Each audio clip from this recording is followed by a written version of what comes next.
sobre classes sociais. Então, para iniciar, eu vou pedir que o Jean, por favor, da Fundação Freire.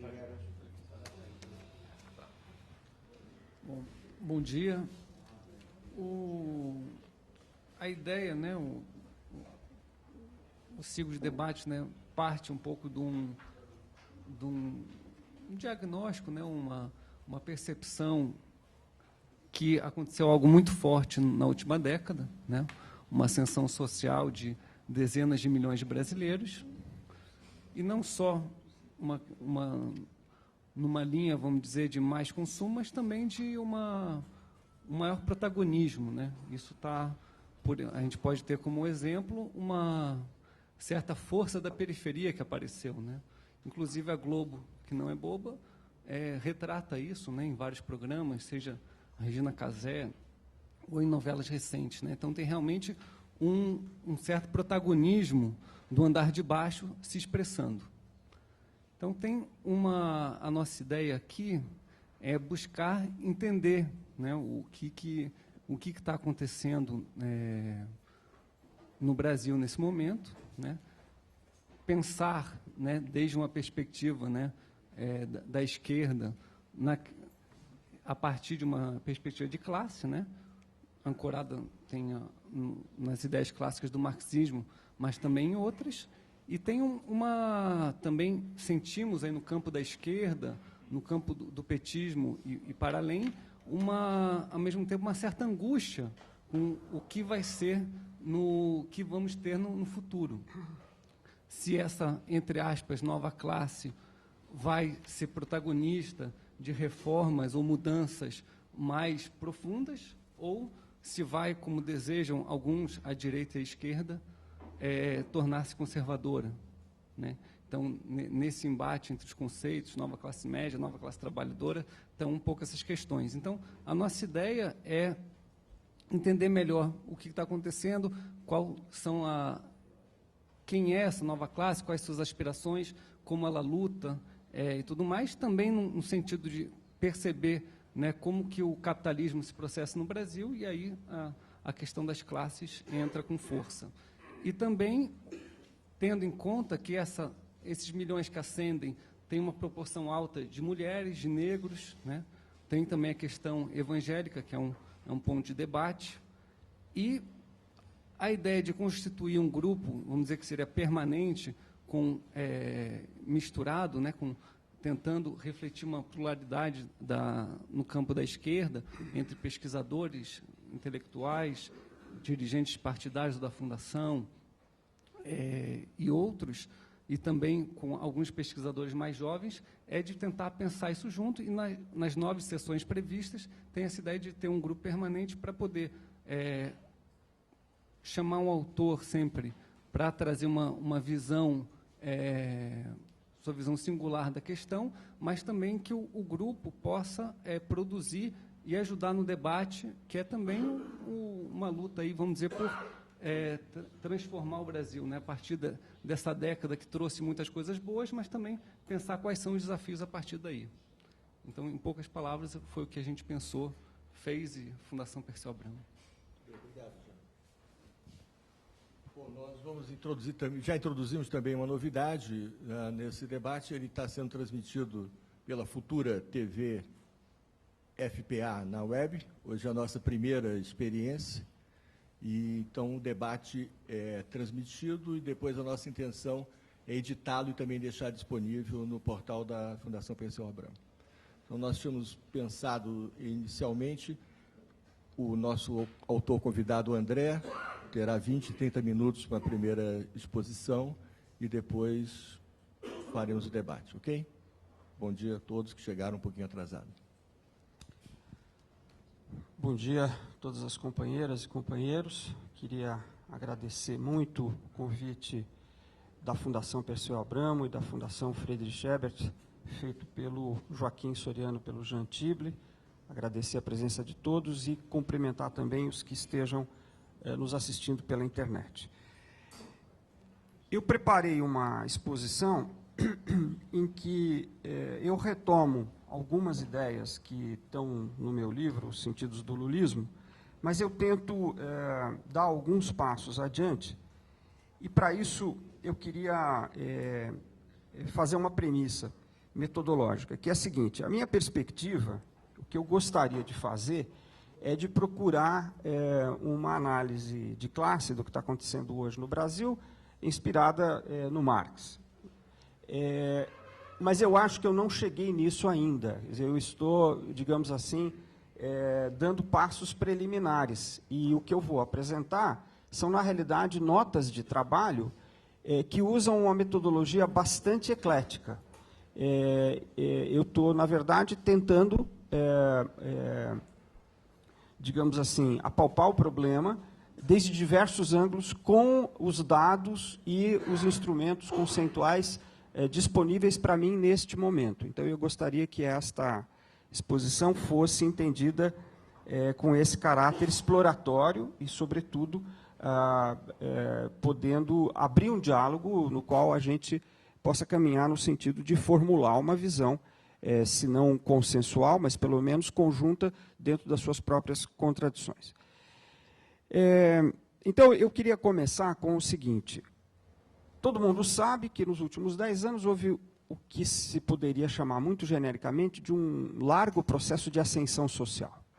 Este processo de ascensão social mexeu com ao redor de 40 milhões de pessoas. E esta mexida com as condições de vida dessas 40 milhões de pessoas para melhor, gerou um debate sobre a questão do possível surgimento do que se chamou nova classe média. Eu, já no próprio livro, então isso eu vou passar rapidamente, sugeri, aliás, inspirado numa fala do... Verdade, desculpe. Inspirado numa fala do professor Juarez Guimarães, nosso companheiro aqui da Fundação, de que o que estava surgindo no Brasil não era uma nova classe média, mas, na verdade, uma nova classe trabalhadora. Inspirada nessa fala dele, de 3 anos atrás, eu comecei a pensar e acabei sugerindo que talvez a gente devesse pensar em novo proletariado. Por quê? Eu venho trabalhando com a ideia de que houve um realinhamento no Brasil em 2006, um realinhamento político-eleitoral, por meio do qual a base do que emergiu como lulismo é uma fração de classe, da classe trabalhadora, que, usando um conceito antigo do professor Paul Singer, eu resgatei como subproletariado. De maneira muito breve, porque eu acho que esse debate, de alguma maneira, já é conhecido, o que é o subproletariado? É uma parte da classe trabalhadora, portanto, não é o lumpenproletariado do Marx, porque o lumpenproletariado do Marx está mais próximo do que a gente chamaria de marginalidade ou pseudo-marginalidade, ou seja, são pessoas que estão no limite entre a legalidade e a ilegalidade. Eu queria marcar bem que essa fração da classe trabalhadora é uma fração completamente fora da marginalidade. São trabalhadores, né, que buscam um lugar no mercado de trabalho, mas não o encontram. Ou, ao menos, não o encontram com a remuneração e as condições de proteção trabalhista que seriam, vamos chamar assim, normais para a reprodução da força de trabalho proletária. Portanto, eles estão aquém do proletariado. O que eu sempre ressalto, que é, de certo modo, a grande novidade para mim, e eu ressalto que isso talvez tenha sido porque eu cheguei tarde nesse debate, foi constatar que isto que nós poderíamos chamar de subproletariado é ao redor de metade da força de trabalho brasileira.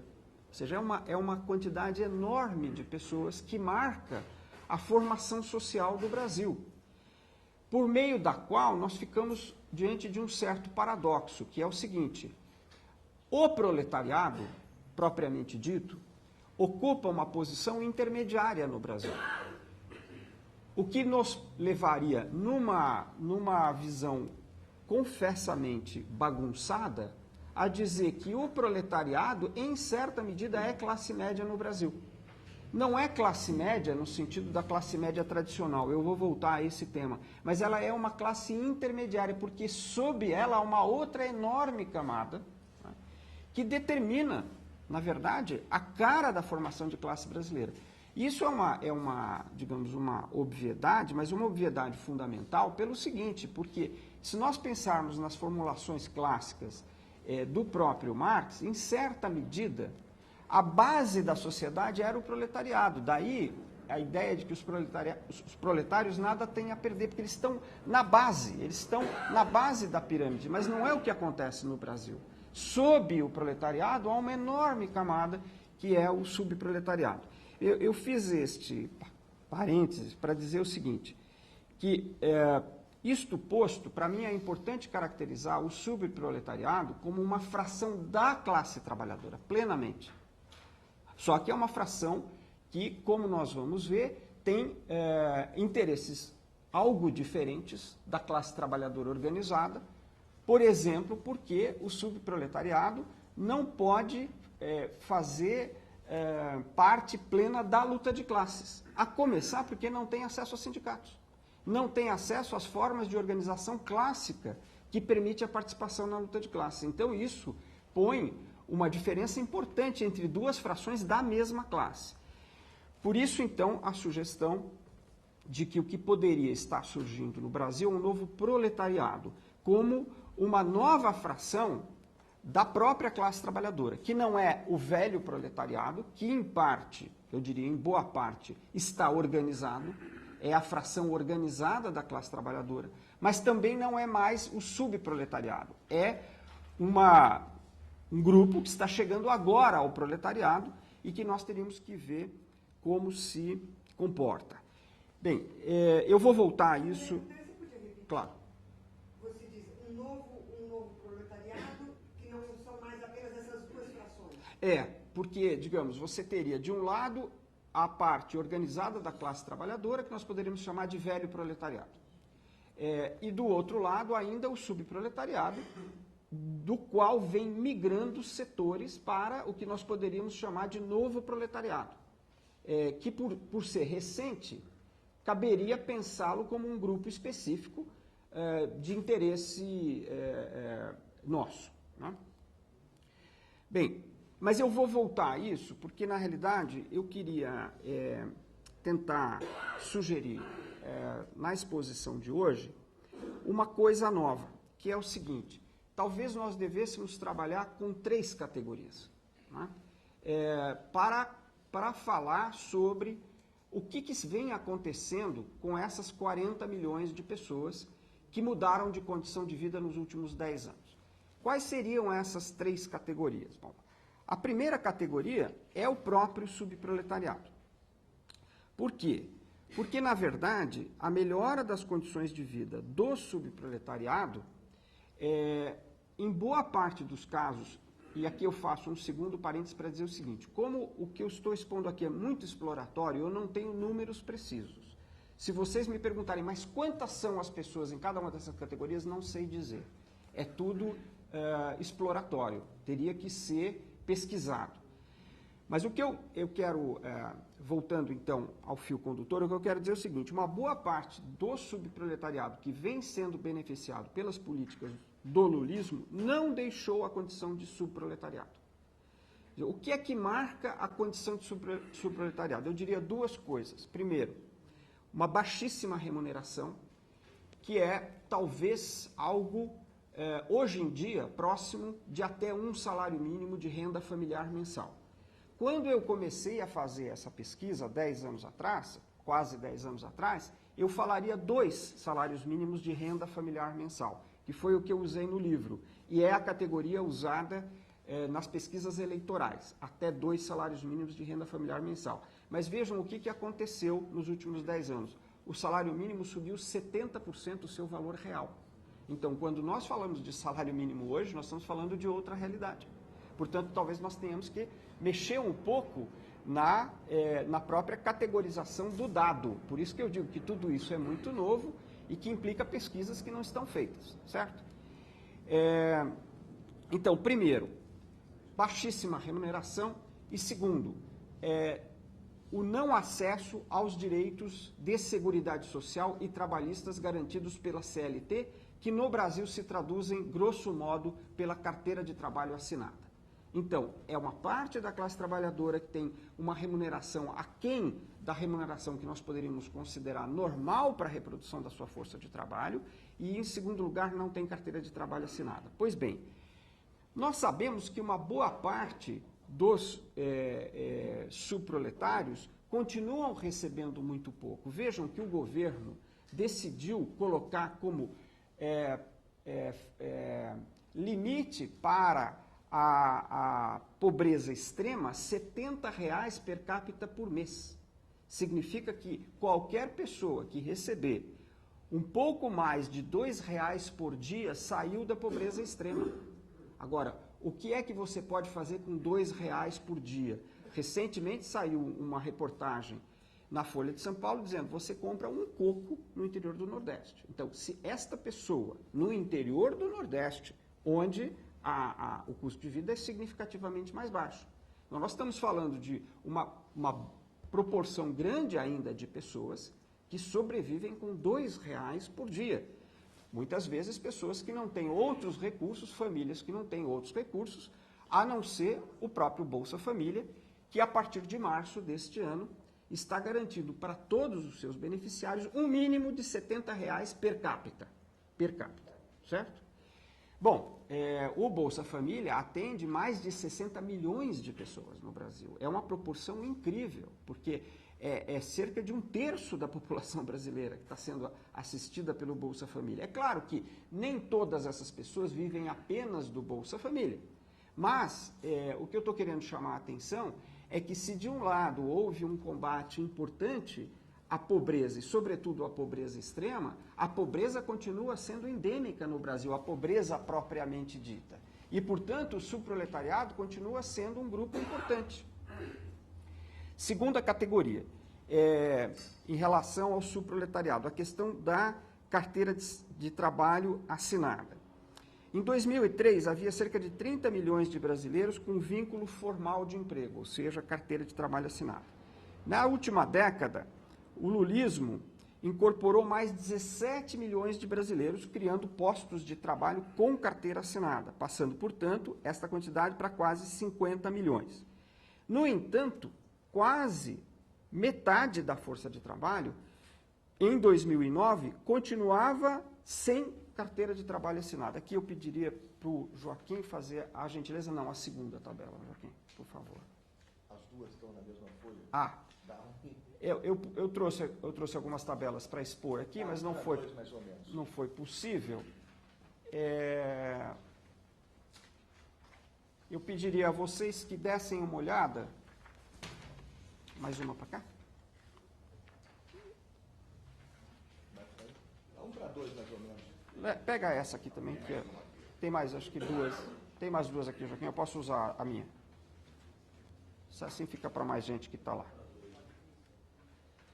Eu pediria a vocês que dessem uma olhada nessa tabela que está chamada Estrutura da Ocupação, Estrutura Ocupacional Brasil 2009. Uma tabela simples, um quadro, na verdade, que mostra o seguinte: segundo o Diese, em 2009, empregados com carteira assinada no Brasil ainda eram apenas 39%.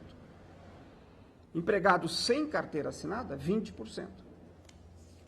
Trabalhadores domésticos, 8%. Em função da nova lei, todo mundo agora está acompanhando mais a questão da situação dos trabalhadores domésticos. A gente sabe que uma parte deles está hoje formalizada, mas é a menor parte. Né? Então, isso não quer dizer que todos os que estejam fora dessa categoria, empregados com carteira assinada, não tenham carteira assinada, mas uma boa parte não tem. No final, nós temos trabalhadores por conta própria, 21%. Trabalhador por conta própria pode ser desde um microempresário, não é, até uma pessoa que faz simplesmente bico. Empregadores, que seria propriamente a burguesia, alta ou baixa, 4%, e assim por diante. Resultado, nós temos então esses 46% de trabalhadores que ainda, grosso modo, ainda não estão sob a proteção da Seguridade Social e da CLT. nos direitos trabalhistas. Então, isso significa que o subproletariado brasileiro, somadas as duas coisas, ainda é muito grande. E esta permanência do subproletariado brasileiro tem uma consequência política, que é a seguinte: como essa, a meu ver, é a base do lulismo, isto vai permanecer por um bom tempo. E isto é o resultado do seguinte: nós estamos combatendo a pobreza, sim, mas de maneira lenta. Ela não é lenta em termos absolutos. Não é? Um estudo do Soares, do IPEA, mostra que o ritmo de queda do índice Gini é compatível com os melhores momentos da construção do Estado de Bem-Estar Social na Inglaterra e nos Estados Unidos. Só que o nosso patamar de partida está 100 anos atrasado. Quer dizer, quando a Inglaterra fez isso, ela estava 100 anos à frente do que nós estamos hoje. Então nós partimos, o Brasil parte de uma diferença social abissal, não é? Éramos o país mais desigual do mundo. Hoje tem possivelmente 10 mais desiguais do que nós. Então, em face do nosso ponto de partida, e portanto do estoque de pobreza e desigualdade que nós temos, é uma redução lenta, tá claro? Por ser lenta, ela mantém essa camada, que é o subproletariado, presente, e presente também na política brasileira, na forma, a meu ver, de uma base eleitoral forte, sobretudo concentrada no Nordeste, que deverá seguir ainda por um certo período presente no Brasil. Bom, eu passo então para a segunda camada, que é, aí sim, propriamente o novo proletariado. Talvez aqui fosse bom dar uma olhada na tabela da página seguinte, que ela é um resumo em números aproximados, portanto, não números exatos, das medições que vem fazendo o professor Marcelo Neri, que defende muito a ideia, Marcelo Neri, defende muito a ideia de nova classe média, sustentado sobre a ideia de que hoje a classe C, essa é uma categorização que vem das pesquisas de mercado, por isso que eu digo que nós estamos usando um material muito eclético, mas é o que está disponível, que é feito basicamente a partir de faixas de renda. Então, a classe C no Brasil hoje incorpora 50% da população. Né? Qual que é a questão? É que esta classe C não é propriamente uma classe média, no sentido de classe média tradicional, e aqui eu vou introduzir a ideia de classe média tradicional, que a gente poderia caracterizar de duas maneiras. Primeiro, é aquilo que está posto no livro Bolívar Lamounier e Amaury de Souza. Classe média tradicional é aquela que está estabelecida como classe média há pelo menos uma geração.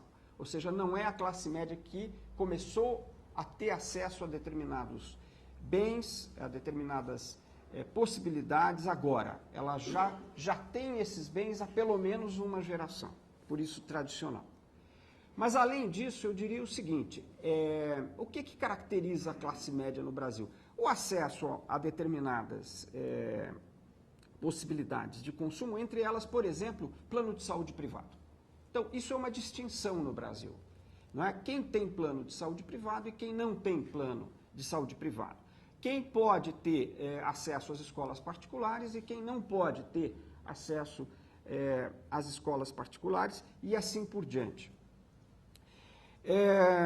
Portanto, talvez o que a gente pudesse chamar de classe média no Brasil esteja próximo daquilo que as pesquisas de mercado assinalam como classes A e B, em termos de faixa de renda, e que está por volta de 10 a 15% da população, não mais do que isso. Por isso é que a classe média tradicional no Brasil, ela é importante do ponto de vista da vida social brasileira, mas ela é numericamente muito pequena e eleitoralmente fraca. Né?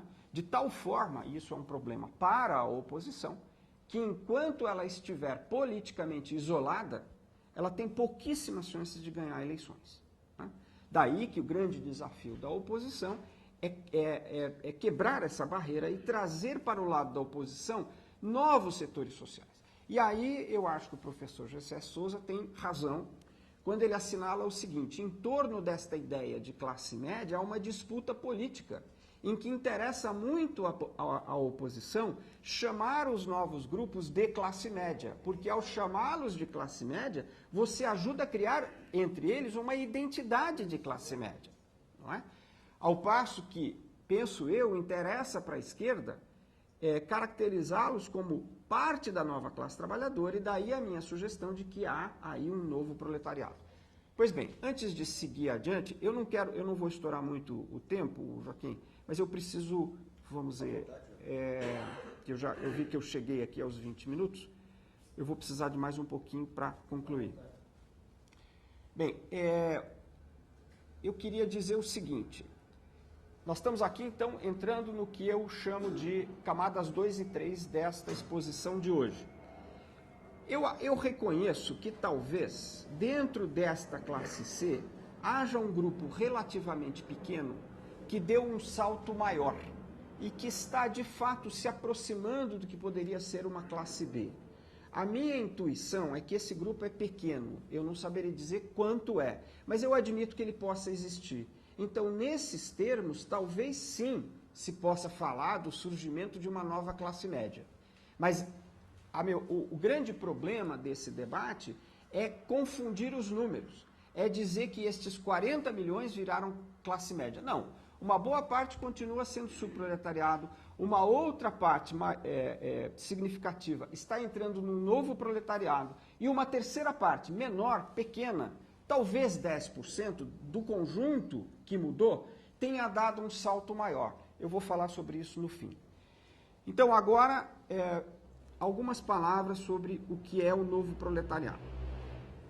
Eu tenho usado como parâmetro, para pensar esse novo proletariado, um setor que é o setor do telemarketing, que é o setor que cresceu muito nos últimos anos no Brasil, que foi pesquisado, entre outros, pelo professor Rui Braga, com o qual eu venho trabalhando no Senedic.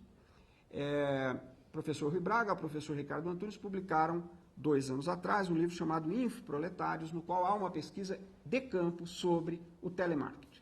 O telemarketing é interessante porque ele contrata muita gente jovem, na forma de primeiro emprego, com uma qualificação que não precisa ser alta do ponto de vista educacional, mas é alguma qualificação, né? E, portanto, eu acho que pode traduzir um pouco para nós essa figura do novo proletariado, né? Que começa a trabalhar agora com carteira assinada e uma remuneração acima daquela, vamos dizer, que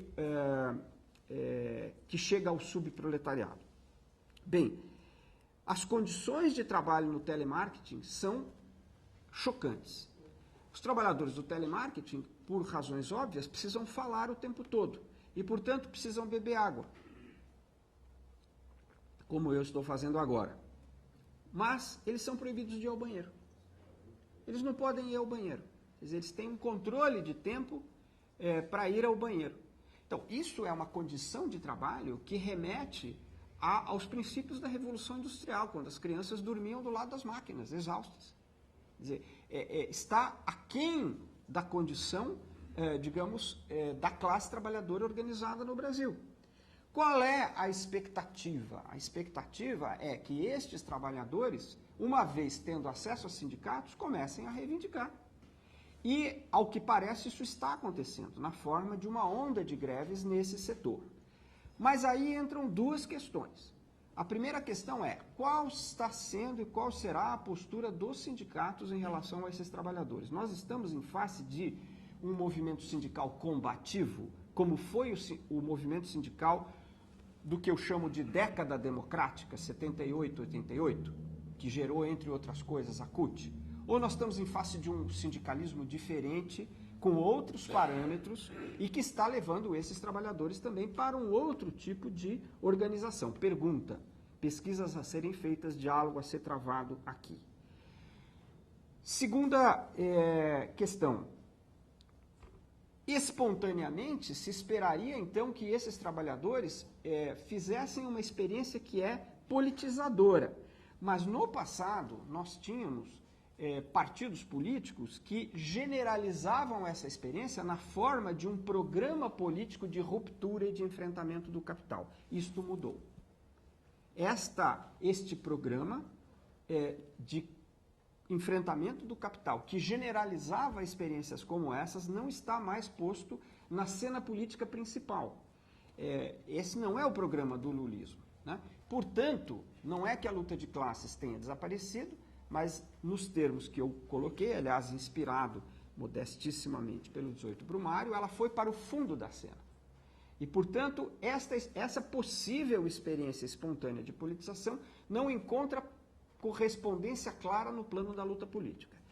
Segunda observação a ser feita, esta expectativa de politização, vamos chamar assim, espontânea, em certa medida, está ocorrendo nas grandes greves que vêm se dando nos canteiros de obra das grandes hidrelétricas em construção.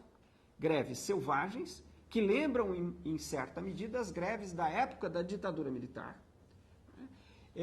que são greves de massa e, portanto, levam a pensar também no mesmo processo. Indagações sobre isto, as mesmas. Lembre-se também que essas greves vêm ocorrendo também na construção dos estádios da Copa. As mesmas indagações. Qual a relação dessas greves com o movimento sindical e vice-versa? Como é que o movimento sindical está se colocando em relação a essas greves? Segundo, como estas greves se projetam no plano da luta política, nos termos que eu acabei de dizer. Então, isto posto, nos leva a uma indagação sobre qual é a possível orientação política desse novo proletariado. Porque se de um lado nós temos isto que eu chamei de politização espontânea, por outro, nós temos um ambiente cultural geral muito avesso à mobilização coletiva. E aqui eu quero citar duas coisas. Primeiro, a expansão da chamada teologia da prosperidade, que envolve uma série de igrejas pentecostais e neopentecostais. Não necessariamente todas, mas uma parte delas. Essa teologia da prosperidade, ela orienta fortemente na direção de que o esforço individual de cada um o fará conseguir ascensão social e o fará poder ter, digamos, o sucesso almejado na vida. Nada nesta chamada teologia da prosperidade aponta no sentido da mobilização coletiva, ao contrário.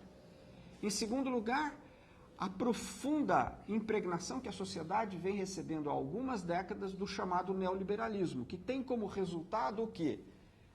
Por exemplo, a adoração das marcas, não é? Que a gente sabe vem se espalhando em certos setores da juventude que faz parte desse novo proletariado. A adoração das marcas, não é? É algo que combina muito bem com a teologia da prosperidade, porque ela não remete, obviamente, para a construção de um novo mundo como resultado da mobilização coletiva e da ideia de que a política e a sociedade se movem em torno da luta de classes. Bom, é óbvio que, assim como todos nós, os novos proletários estão influenciados por esse ambiente, no qual eles estão chegando a uma nova condição de vida. Para encerrar, o segmento relativamente pequeno que nós poderíamos chamar, talvez, de nova classe média. O que é, na minha visão, este grupo? É um grupo que, por várias razões, conseguiu dar um salto maior. E este salto maior significa, por exemplo, o acesso a carros, mas, sobretudo, a casa própria, planos de saúde, talvez escolas particulares e talvez a gente pudesse representar pelo acesso à universidade privada por meio do ProUni. Talvez esse 1 milhão de estudantes de renda baixa que chegaram à universidade particular por meio do ProUni pudessem ser pensados como representantes. Evidentemente que não todos eles, aqui é toda uma mistura entre várias coisas, não é? Mas eu estou aqui tentando criar uma tipologia. Talvez eles pudessem ser representantes de famílias que começam a ter, aí sim, aspirações propriamente de classe média. Começam a olhar para a classe média tradicional como um padrão de vida possível e desejável. E aí, um dado interessante é que, como nós vimos na tabela 1, que eu distribuí a vocês, há uma parcela considerável de trabalhadores no Brasil que o Diese chama de trabalhador por conta própria, 21%. Por que eu estou falando isso? Porque a questão do empreendedorismo é algo que nós temos que olhar. Ou seja, ela não é um fenômeno a ser desconsiderado no Brasil. Entre os trabalhadores há uma parcela, eu não sei quantificar, mas uma parcela razoável que está tentando melhorar de vida por meio de negócios próprios e que não quer ser empregado, está investindo nisso. Pois bem, o trabalhador por conta própria, que está tentando um pequeno negócio próprio, ele é um candidato direto a uma ideologia propriamente capitalista. Porque aí sim, não é, o esforço próprio tem resultados diretos, não é? Ele é possivelmente um futuro empregador, portanto, ele está do outro lado do balcão da relação capital-trabalho, embora possa ser um capital pequeno, não é? E, portanto, ele talvez fortemente orientado da mesma maneira como o novo proletariado tem nas suas condições materiais uma politização espontânea à esquerda, não sei como isso poderia se desdobrar, mas ela existe. Este setor, eu diria, tem uma politização natural à direita. E, portanto, este setor é o setor diretamente sobre o qual a oposição está investindo de maneira firme. Por quê? Porque esse setor é muito sensível à ideia de que o governo atrapalha. Se, de um lado, os estudantes do ProUni são estudantes que chegaram ao ProUni por uma política governamental de orientação social, eles, não digo todos, mas uma parte, podem estar entrando em cheio na visão de que é melhor que o governo se afaste da economia, o que significa, em outras palavras, diminua os impostos para que eles, como pequenos empreendedores e possíveis futuros trabalhadores de melhor nível nas empresas, possam ter mais sucesso. Então, esta visão é uma visão importante porque ela faz sentido. Ela pode fazer sentido para um determinado grupo. E com isso eu vou, então, encerrar, pedindo desculpas por ter extrapolado o tempo, só dizendo o seguinte: esta última discussão, mas na realidade o conjunto das três camadas que eu procurei apontar aqui, tem a ver, o futuro dessas camadas tem a ver com uma questão muito mais ampla e que, por sua vez, diz respeito a um tema que também fala das classes, mas no plano das alianças de classe, que é o seguinte: qual é o tipo de capitalismo que nós estamos desenvolvendo hoje no Brasil? Um capitalismo mais industrializado, no sentido moderno do termo, ou seja, de atividades de maior valor agregado, fala mais ao coração do novo proletariado do que um capitalismo agrário exportador, porque abre mais perspectivas, né? Um capitalismo menos concentrado em termos de concentração do capital, portanto mais aberto para, por exemplo, cooperativas e até mesmo para empreendimentos pequenos e médios, pode falar ao coração de outras camadas numa perspectiva mais progressista. Mas isso dependerá de uma injunção mais ampla, que tem a ver com todo o debate do modelo para o qual nós estamos caminhando, que eu não vou entrar nesta fase da exposição, se quiserem podemos debater depois, porque me levaria muito além do tempo estipulado. Muito obrigado. Obrigado, André. Pessoal, ainda tem cadeira aqui e aqui, Vilma. O microfone, então. Preciso usar. Quem quiser falar, por favor, no microfone. Eu entrego. Tá bom, obrigado, Edu. Então. Tá. Muito obrigado, André. Obrigado mesmo. A exposição bastante interessante. Então, agora, para dar prosseguimento, eu vou colher as inscrições das pessoas aqui que querem falar. Quem estiver acompanhando pela internet, por favor, e desejar fazer alguma pergunta, encaminhem para o seguinte e-mail: imprensa@fpabramo.org.br. Ok? Então, quem por favor, gostaria de fazer comentário. Eu vou sugerir, portanto, que, quando pegar o microfone, se apresente. Muito obrigado. Sou Celso Fontana, sou advogado do PT há muitos anos, trabalho no SOS Racismo da Assembleia e adorei a exposição, mas queria confirmar um número, que eu não entendi como é que você chegou. Você falava que 17 milhões de novas carteiras assinadas nos últimos